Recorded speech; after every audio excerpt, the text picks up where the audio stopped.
que también es muy importante, que tal vez no se entienda como tan urgente, pero que lo es, definitivamente lo es. Todos hemos tenido la oportunidad de entrar en contacto, de tener un familiar o de tener una pareja, un amigo o una amiga que esté sufriendo de depresión. Y lastimosamente, la mayoría de todos nosotros y nosotras seguramente ha respondido cosas como: oh, eso todo está en tu cabeza, la depresión no existe, eso no pasa nada. O decir la peor de todas, que es: no, pero no estés triste.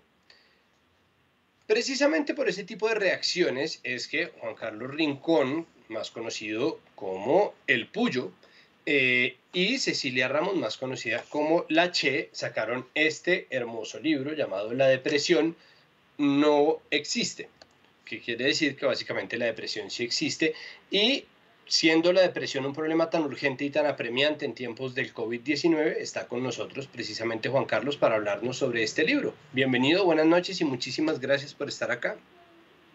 Hola Santiago, muy buenas noches y muchas gracias por invitarme. Juan Carlos, eh, ¿cómo nace este libro? Es decir, ¿por qué de repente usted decide hablar sobre depresión? No por otra cosa que curiosidad, es decir, me interesa mucho porque este creo que es un libro muy útil para, en general, la gente, porque la depresión ahora de verdad está al lado nuestro constantemente. Sí, Santiago, gracias por las buenas palabras sobre el libro.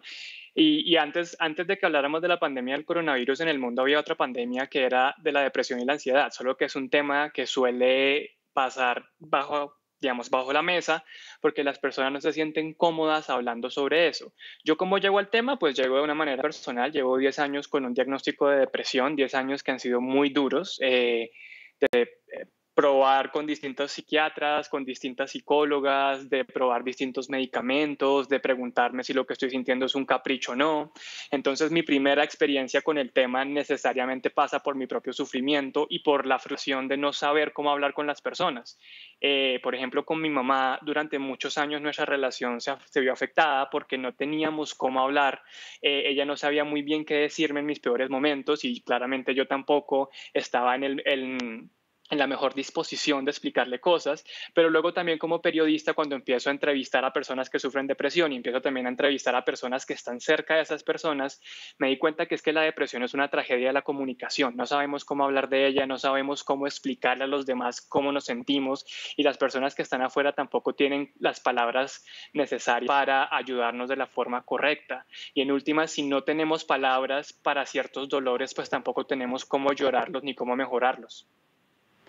Juan Carlos, ¿qué será eso que en nuestra cultura hace que sea tan difícil hablar de depresión? ¿No? Y creo que en otros países de Latinoamérica tienen un poco menos este problema. En Argentina ni hablemos, pues, porque ya tienen terapeutas y la costumbre cultural de ir a terapia. Pero entonces, ¿qué pasa con nuestra cultura que parece no aceptar o parece no estar viendo la depresión? Es una muy buena pregunta. Yo creo que es la berraquera colombiana, ¿no? Como en la idiosincrasia del colombiano tenemos esta idea de que somos echados para adelante, de que nada nos tumba, somos el segundo país más feliz del mundo, pero detrás de eso lo que hay es una versión muy maniquea y una relación muy dañina con la felicidad y con la tristeza. En últimas, la felicidad no es un estado que uno consigue y el éxito no es suficiente para que uno se sienta ya completo y que no pasa nada malo.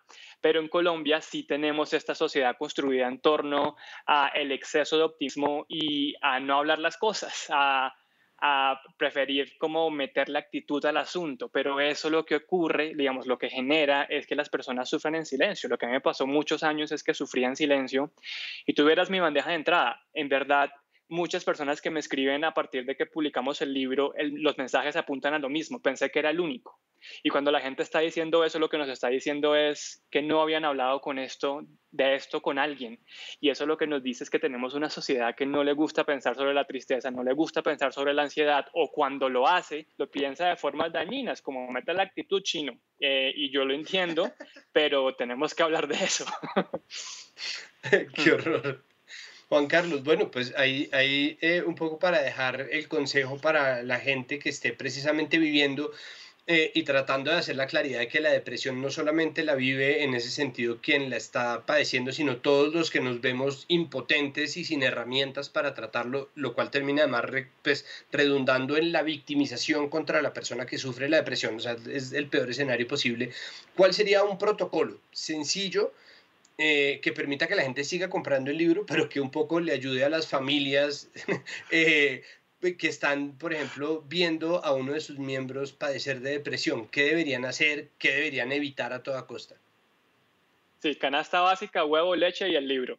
Exacto. Pero esa es una muy buena pregunta. Vea, lo primero que hay que reconocer es que la depresión es algo complejo y que no tiene solución fácil. Eso requiere un acto de humildad, de saber que no tenemos la respuesta para todo, y también requiere un acto de una empatía radical, porque lo que le pedimos a las personas que no sufren la enfermedad es que intenten comprender cerebros cuyo funcionamiento no pueden entender, cuyo funcionamiento no pueden ni siquiera empezar a entender cómo funciona. Entonces, el primer paso es eso, es dejar a un lado los prejuicios, es desarmarse, es dejar ese instinto de dar respuestas fáciles.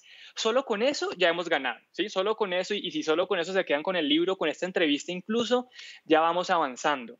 Después de eso, lo que toca es un proceso complejo de hablar con la persona, de escucharla sin juzgarla, de entender que todos los casos son distintos, de siempre ofrecer ayuda, pero una ayuda de quieres que te acompañe a terapeuta, quieres que te acompañe a comprar los medicamentos que te recetó un psiquiatra, y eso sí es algo que es inevitable, y es acá tenemos que recurrir a los profesionales. Hay psicólogas y hay psiquiatras que están especializadas para esto, y esa es la mejor manera de enfrentar esto. Lo demás funciona como paliativo, pero no funciona como lo que necesitan las personas con esta enfermedad. Perfecto, Juan Carlos.